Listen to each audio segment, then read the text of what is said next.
ये तो अर्जुन का देवदत्त शंख है मित्र। इसका अर्थ यह है कि हमने इनके अज्ञातवास को भंग कर दिया है। बधाई हो मित्र, बधाई हो। सारथी, रथ लेकर पितामह की ओर चलो।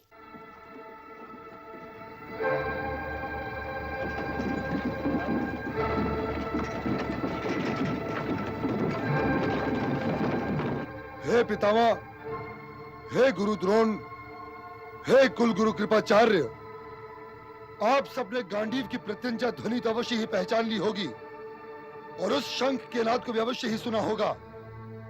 इसलिए मैं आपसे एक बात कहने जा रहा हूं जो मैं पहले भी कई बार कह चुका हूं। द्यूत का पणबंध यही था कि यदि अज्ञातवास भंग होगा तो 12 बरस का वनवास फिर से आरंभ हो जाएगा। हाँ पुत्र, मुझे वो अशुभ दिन विस्तार से याद है। तो फिर आप तीनों साक्षी हैं कि मैंने पांडवों के अज्ञातवास को भंग कर दिया है। पितामह, आप हम दोनों के बड़े हैं, अपने रथ को आगे बढ़ाइए और जाकर अर्जुन को आदेश दीजिए कि वो अपने भाइयों के साथ 12 बरस के दूसरे वनवास को जाने की तैयारी करे।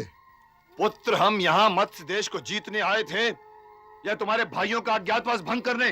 तो क्या मैंने अर्जुन से यह कहा था कि वो मत्स्य नरेश की रक्षा करने की धुन में यह भूल जाए कि अभी अज्ञातवास का वर्ष पूरा नहीं हुआ? संभवतः उन्हें वनवास भाग गया है और यही कारण है कि वे स्वयं ही उसे भंग करना चाहते हैं।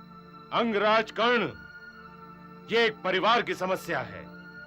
इसमें ना मेरा बोलना उचित है और ना तुम्हारा। मैं तो फिर भी दोनों का गुरु हूं, परंतु तुम तो बाहर वाले हो। अपनी जीभ से व्यंग की प्रतिज्ञा उतार लो। गुरुओं के इतिहास में आप जैसा गुरु कदाचित ही मिले जो सबके सामने और सदैव एक शिष्य के पक्ष में है और दूसरे शिष्य के विरोध में। रथ पहले वाले स्थान पर ले लो सारथी, यहां तो घर वालों का वाद विवाद चल रहा है। अपने बड़ों का आदर करना सीखो अंगराज कर्ण। सभी लोग तुम्हें अर्धरथी कहते हैं, पर मैं तुम्हें महारथी मानता हूं। और अभी अभी जिस व्यक्ति से तुमने असभ्य स्वर में असभ्य बात कही है, तुम उसके धनुष पर प्रत्यंचा भी नहीं चढ़ा सकते। गुरु परशुराम के अतिरिक्त आज पूरे संसार भर में इनसे बात करने योग्य कोई नहीं है। इसलिए अपना स्थान पहचानो और अपने स्थान पर जाओ। पितामह, यदि आपके अतिरिक्त किसी और ने मेरे मित्र का ऐसा अपमान किया होता तो आप ही की सौगंध, आज उसका रथ रिक्त हो गया होता, वो अपने रथ पर ना होता और मैंने उसका शव काट कर धरती पर फेंक दिया होता। मैं तुमसे क्षमा चाहता हूं मित्र और प्रार्थना करता हूं कि यहीं मेरे साथ खड़े रहो। अंगराज कर्ण, तुम जिस दिन सत्य का वाण सहन करना सीख जाओगे उसी दिन महारथी हो जाओगे। आचार्य द्रोण ने ठीक ही कहा था, ये कुरु परिवार की समस्या है और तुम इस परिवार के नहीं हो। युवराज तुम्हें अंगराज तो बना सकते थे, किंतु वे तुम्हें गुरु वंशज नहीं बना सकते। ये क्रोध जो भी कोई वीर पी ले अंगराज, अमृत समान होता है। इसीलिए प्रिय दुर्योधन, तुम भी गंगा पुत्र से क्षमा मांगो। ये किस किस अपराध के लिए क्षमा मांगेगा आचार्य? मैं तो उस दिन से डर रहा हूं जब इसे क्षमा करते करते मेरी झोली रिक्त हो जाएगी। मैं क्षमा चाहता हूं पितामह, परंतु मैं विवश हूं। मुझसे मेरे क्रोध का अश्व सधाया नहीं जाता। कहीं ऐसा न हो पुत्र कि जब ये अश्व सध जाए तो तुम ये देखो कि तुम अश्वरोहण करने के योग्य ही नहीं रहे। मैं वो दिन देखने के लिए जीवित नहीं रहना चाहता पुत्र। इसलिए मेरा कहा मानो, सेना को लेकर हस्तिनापुर की ओर लौट चलो। लौट चलो पुत्र, लौट चलो। चाहे युद्ध हो या द्यूत, कपट नहीं करना चाहिए पुत्र। जब चौसर का अंतिम दांव लगा था तो मैं वहां था पुत्र, और तब यह नहीं ठहरी थी कि तुम अपने गुप्तचरों को लेकर पांडु पुत्रों के अज्ञातवास को भंग करने का प्रयत्न भी करोगे। यह विवाद यहां से विजयी लौटने के उपरांत कर लेंगे पितामह। अभी तो इस क्षण का सत्य यह है कि उनका अज्ञातवास भंग हो चुका है और उन्हें 12 बरस के वनवास को स्वीकार करना ही पड़ेगा। केवल मत्स्य सेना से युद्ध करने की बात करो पुत्र। अज्ञातवास की बात मत करो। गणित के अनुसार पांडवों का अज्ञातवास समाप्त हो चुका है। यूं हंसने के लिए क्षमा चाहता हूं पितामह, किंतु आप गणित भूल चुके हैं। भारतवर्ष के सारे गणिताचार्यों को एकत्रित करो और उनसे पूछो कि गणित मैं भूला हूं या तुम्हारी ईर्ष्या को गणित आती ही नहीं। आपके संतोष के लिए यह भी कर लूंगा पितामह, किंतु आप मेरे साथ युद्ध करने आए हैं तो युद्ध कीजिए। यदि पराजय के लिए युद्ध करना चाहते हो युवराज, तो अवश्य करो, क्योंकि जिस अर्जुन ने अकेले ही अग्नि पराभूत कर लिया हो, उसका ये सेना क्या बिगाड़ सकती। हस्तिनापुर के आचार्यों का तो ढंग ही निराला है।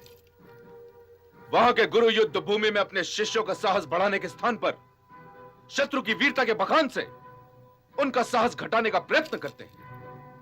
सामने यदि अर्जुन है तो होने दीजिए। मैं आपको वचन देता हूं कि जैसे गरुड़ भूमि से सर्प को उठा लेता है, वैसे ही मैं अर्जुन को उसके रथ से उठा लूंगा। यदि आप अर्जुन का सामना करते डरते हैं तो मुझे आज्ञा दीजिए। अंगराज, अपने अहंकार के रथ के लिए कोई योग्य सारथी खोजो। तुम अपने सारे शरीर में घी लगाकर और कौशल वस्त्र पहनकर भभकते हुए अग्निकुंड में क्यों फलांगा चाहते हो? अर्जुन एक अग्निकुंड है अंगराज, और तुम कौशिक का एक लच्छा। तुम्हें अपने भस्म होने के समय का अनुभव भी नहीं मिलेगा। नदी की मछली भी तैरने में निपुण होती है, मगर वो तैरकर सागर को पार तो नहीं कर सकती। और ये भी ना भूलो कि आज अर्जुन ने उस अपमान का कवच भी पहन रखा होगा जो 13 वर्ष पहले कुरु राज्य सभा में किया गया था। तुम्हारे बाण उस कवच को नहीं बेच सकते। कुलगुरु, क्या वो पितामह गुरु द्रोण और आपसे भी बड़ा धनुर्धर है? पिता के आकार का मापदंड लेकर पुत्र के आकार को मापने की भूल ना करो। पुत्र दुर्योधन, ये भूल ना करो। अर्थात आप युद्ध नहीं करेंगे? युद्ध कैसे नहीं करूंगा, युद्ध करने ही तो आया हूं। महाराज ने तुम्हारे साथ आने और तुम्हारे पक्ष में युद्ध करने का आदेश दिया है। यदि मेरा प्रिय अर्जुन भी मेरे सामने है तो भी मैं तुम्हारे साथ और तुम्हारे ही पक्ष में युद्ध करूंगा।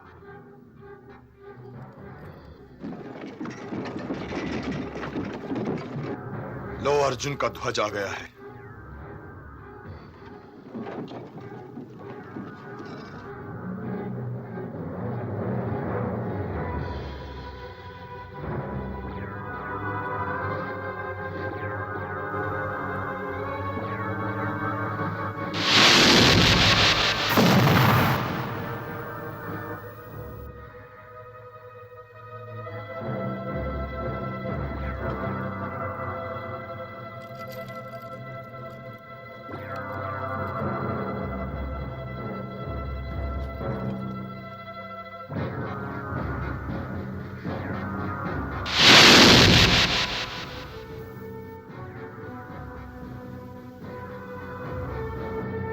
मैं इन बाणों को पहचान गया हूं आचार्य। भूमि में धसे इन 2 बाणों से अर्जुन ने आपके चरण स्पर्श किए, और वो जो 2 बाण आपके करणों को छूकर निकल गए हैं, उनसे अर्जुन ने आपको चुनौती दी है। मैंने कभी सोचा भी नहीं था कि 13 वर्ष के उपरांत जब अर्जुन से भेंट होगी तो इस तरह रणभूमि में होगी। सामने देखिए, अपने रथ में बैठा हुआ हूं, ऐसे लग रहा है जैसे घी का वस्त्र पहने हुए हवन कुंड की अग्नि लगती है।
युवराज, रथ को वहां जाके रोको जहां से कुरु सेना मेरे वाणों के सीध में हो ही, किंतु दुर्योधन सबसे अधिक निकट हो।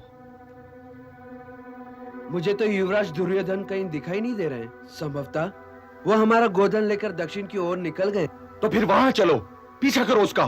जो आज्ञा। गंगा पुत्र, अर्जुन तो सीधा दुर्योधन की खोज में जा रहा है। तो उसे रोकिए कुलगुरु। वो हम में से किसी एक के रोके नहीं रुक सकता गंगा पुत्र।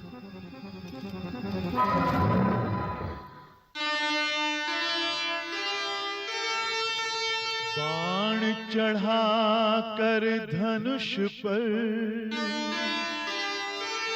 करते भीष्म विचार, प्राणों से प्रिय जो मुझे कैसे करूं प्रहार।